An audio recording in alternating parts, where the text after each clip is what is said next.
hoor ik wel eens zo, dus praat ik wel eens met journalisten die zeggen, je moet wel afstand houden en zo. Dan denk ik, afstand. Maar zeg maar, als ik afstand hou, dan kan ik toch helemaal niet begrijpen hoe zo'n systeem functioneert.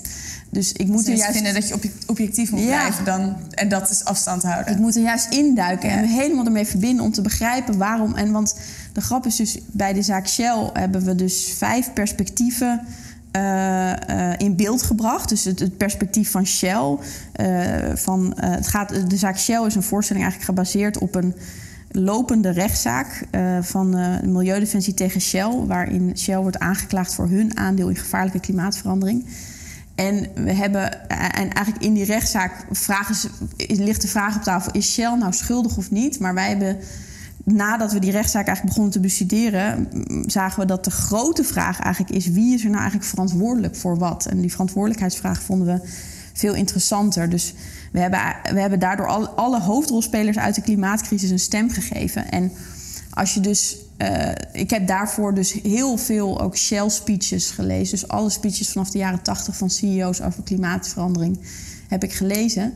En dan door je te verbinden eigenlijk met een hoofdrolspeler of met je onderwerp, kan je je ook veel beter verplaatsen in dat onderwerp. Dus dan ga je ook voorbij een soort woede die ik denk die heel productief is als je activist bent, maar niet als je journalist bent. Of zeg maar kunstenaar, verhalenverteller. En ik de overheid voor weggezet als een droplul. Omdat ik geen echte beslissingen durf te nemen. De overheid is de enige instantie die een systeemverantwoordelijkheid heeft. Gaan we door mij een klootzak te vinden en zelfs voor de rechter te slepen, de klimaatcrisis oplossen?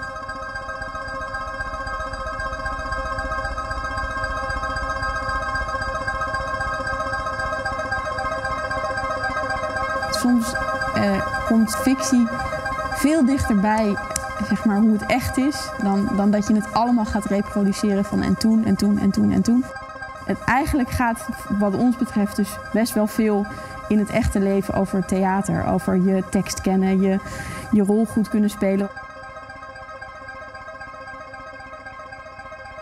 De reden dat we zoveel perspectieven willen betrekken is omdat we merken dat in het hele klimaatdebat en in de vraag wie is er verantwoordelijk voor wat, iedereen de schuld doorschuift.